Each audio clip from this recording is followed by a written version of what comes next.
नमस्कार दोस्तों, मैं सुनील सनी संस्कार स्टडी चैनल पे आपका बहुत बहुत स्वागत है। तो दोस्तों, आज का जो हम नया चैप्टर पढ़ने जा रहे हैं वो है क्रिया। देखिए दोस्तों, क्रिया क्या है? देखिए, किसी काम का करना या होना पाया जाए उसे क्या कहते हैं? क्रिया। देखिए, क्रिया क्या होती है कि इसमें क्या है कि कोई भी आदमी कोई भी अगर कार्य करता है, देखिए यहाँ पे खाना, चलना, उठना, बैठना, दौड़ना, बहुत सारी ऐसी क्रियाएं होती हैं जो व्यक्ति अपनी दैनिक दिनचर्या में वो कार्य पूर्ण करता है, वो सब क्या कहलाते हैं? क्रिया। देखिए, कर्म के आधार पर क्रिया के दो भेद होते हैं। पहला हमारा हो गया सकर्मक क्रिया, दूसरा हो गया अकर्मक क्रिया। अब देखिए, हम लेते हैं सकर्मक क्रिया।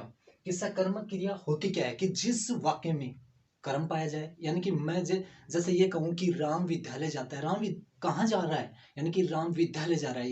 यहाँ पे स्पष्ट रूप से ये हो रहा है कि राम कहाँ पे जाने का कार्य कर रहा है? विद्यालय जाने का कार्य कर रहा है। तो यहाँ पे देखिए, दूसरा उदाहरण देखिए, हम लेते हैं कि राम पुस्तक पढ़ता है। तो स्पष्ट रूप से ये हमें लग रहा है कि राम क्या पढ़ रहा है? यानी पुस्तक पढ़ रहा है। इसी प्रकार से दूसरा लेते हैं कि देखिए, सीता गाय देखते, यानी सीता क्या देख रही है? यानी गाय देख रही है। तो ये हम स्पष्ट रूप से कह सकते हैं कि सकर्मक क्रिया में क्या होगा? यानी कि कर्म का पाया जाएगा, यानी कि कर्म पाया जाता है, यानी कर्म प्रधान होता है।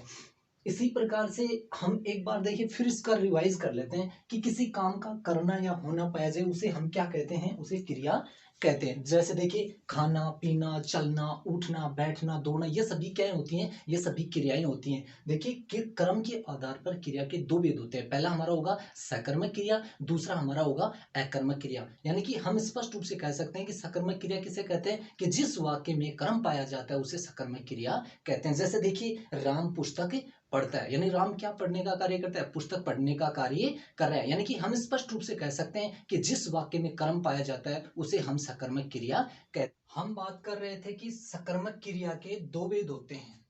एक पहला होता है हमारा एक कर्मक क्रिया, दूसरा हमारा होता है द्विकर्मक क्रिया। देखिए, सकर्मक क्रिया का पहला भाग हमारा एक कर्मक क्रिया, यानी कि जिस वाक्य में एक कर्म पाया जाता है उसे हम एक कर्मक क्रिया कहते हैं। देखिए कि श्याम भोजन कर रहा है। यहां पर क्या है? एक कर्म है, यानी कि श्याम क्या कर रहा है?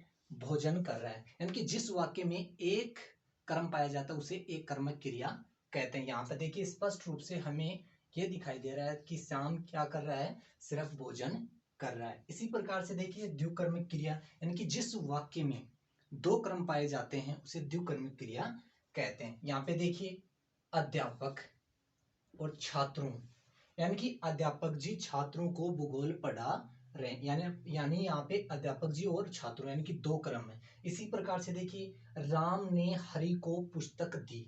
तो यहाँ पे देखिए राम और हरि, यानी कि क्या हो रहा है? दो कर्म यहाँ पे वाक्य में प्रयोग किए जा रहे हैं, इसलिए यहाँ पे कौन सी क्रिया हो गई? द्विकर्मिक क्रिया हो गई। इसी प्रकार से देखिए हम आगे लेते हैं कि अकर्मक क्रिया, यानी कि क्रिया का दूसरा जो भेद है वो है अकर्मक क्रिया। कि जिस वाक्य में कर्म नहीं पाया जाता है उसे हम क्या कहेंगे? यानी कि अकर्मक क्रिया। यानी कि कर्म के बिना ही वाक्य पूर्ण होगा, अपना कार्य पूर्ण कर रहा होगा, वो क्या होगा? हमारा अकर्मक क्रिया होगी। जैसे देखिए, राम जाता है, यानी कि स्पष्ट रूप से ये दिखाई दे रहा है कि राम कहाँ पे, यानी कि क्या कर रहा है? यानी कि राम जाने का कार्य कर रहा है, लेकिन हमें ये नहीं पता है कि राम कहाँ पर जा रहा है। इसी प्रकार से देखिए दूसरा हमारा है कि तोता उड़ता है, यानी कि तोता कहाँ पे उड़ता है ये स्पष्ट रूप से हमें नहीं पता, यानी कि वाक्य में कर्म मौजूद नहीं है। इसी प्रकार से देखिए, बालक दौड़ रहा है, बालक क्या कर रहा है? दौड़ रहा है। तो स्पष्ट रूप से कहने का मतलब ये हुआ कि जिस वाक्य में कर्म नहीं पाया जाता है उसे हम अकर्मक क्रिया कहेंगे, और जिस वाक्य में कर्म पाया जाता है उसे हम सकर्मक क्रिया कहेंगे। देखिए दोनों के अंदर यही भेद होगा कि सकर्मक क्रिया के अंदर कर्म पाया जाएगा और अकर्मक क्रिया में कर्म नहीं पाया जाएगा। तो ये हमारा था, कर्म के आधार पर क्रिया के दो भेद होते हैं। पहला हमारा सकर्मक क्रिया और दूसरा हमारा होगा अकर्मक क्रिया। सकर्मक क्रिया के दो भेद होते हैं, एक कर्मिक क्रिया और दूसरा होगा हमारा द्विकर्मिक क्रिया। यानी कि एक कर्मिक में एक कर्म पाया जाता है, द्विकर्म में यानी दो कर्म पाए जाते हैं, और अकर्मिक क्रिया में देखिए कोई भी कर्म पाया नहीं जाता है, और वहां पे कौन सी क्रिया होगी फिर? यानी कि अकर्मक क्रिया होगी। तो ये कर्म के आधार पर, यानी कि इस क्रिया के दो भेद। बात कर रहे थे कि कर्म के आधार पर क्रिया के कितने भेद थे। अब हम बात करेंगे काल के अनुसार क्रिया के भेद। अब देखिए काल क्रिया के जिस रूप से हमें यानी कि उस समय का पता चले कि वो बीत गया समय है या अब वो जो चल रहा है, या आने वाले समय का जो पता चले, जिस क्रिया से उसका पता चले, वो क्या कहलाता है? वो काल कहलाता है। अब देखिए काल के अनुसार क्रिया के तीन भेद होते हैं: वर्तमान काल, भूतकाल और यानी भविष्य काल। वर्तमान यानी ये जो समय चल रहा है, भूतकाल यानी बीता हुआ समय, और भविष्य काल यानी आने वाले समय की हम बात करते हैं। अब देखिए पहला हमारा है वर्तमान काल, यानी क्रिया का वह रूप जिसके द्वारा वर्तमान समय में कार्य के संपन्न होने का बोध होता है, उसे हम वर्तमान यानी कि वर्तमानकालिक क्रिया कहते हैं। अब देखिए हम वाक्य देखते हैं कि कमला गाना गाती है, यानी कि कमला क्या कर रही है? वर्तमान समय में गाना गाने का कार्य कर रही है। इसी प्रकार से देखिए बिमला खाना बना रही है, यानी कि बिमला क्या कर रही है? खाना बना रही है, यानी कि इस समय यानी कि क्रिया के जिस रूप से यानी कि वर्तमान समय में जो समय अब चल रहा है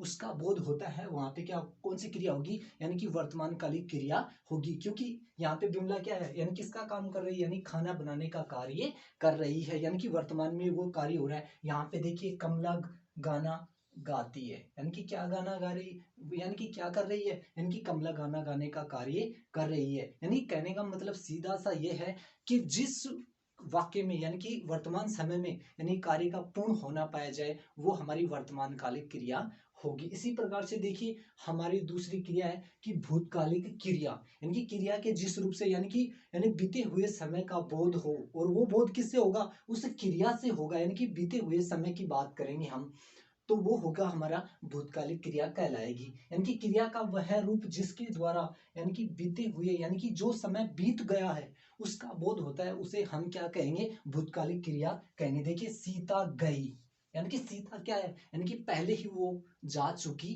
थी, यानी कि बीते समय की बात करें। इसी प्रकार से देखिए रमेश पुस्तक पढ़ रहा था, यानी कि वो पढ़ रहा था, पहले पढ़ रहा था, अब नहीं पढ़ रहा है। तो देखिए इन दोनों में अंतर यही है कि वर्तमान में तो जो समय यानी कि क्रिया के जिस रूप से हमें वर्तमान समय का पता चलेगा, और देखिए भूतकालिक में यानी क्रिया के जिस रूप से बीते हुए समय का बोध हो, वो भूतकालिक क्रिया होगी। इसी प्रकार से देखिए इसका जो तीसरा भाग है वो होगा हमारा कि भविष्यकालिक क्रिया, यानी कि आने वाले समय की हम बात करेंगे, वो होगा तीसरा भेद था, वो था भविष्यकाल, यानी कि आने वाले समय की बात करेंगे कि क्रिया का वह रूप यानी कि क्रिया का वह रूप जिसके द्वारा आने वाले समय यानी कि आने वाले समय की अब हम बात करेंगे, यानी भविष्य में जो आगे जो समय आएगा उसकी बात करें कि आने वाले समय में कार्य के संपन्न होने का बोध जिस क्रिया के द्वारा होता है उसे हम भविष्यकाली क्रिया कहते हैं। यानी कि सीधे से रूप में हम यूं कह सकते हैं कि क्रिया का वह रूप जिसके द्वारा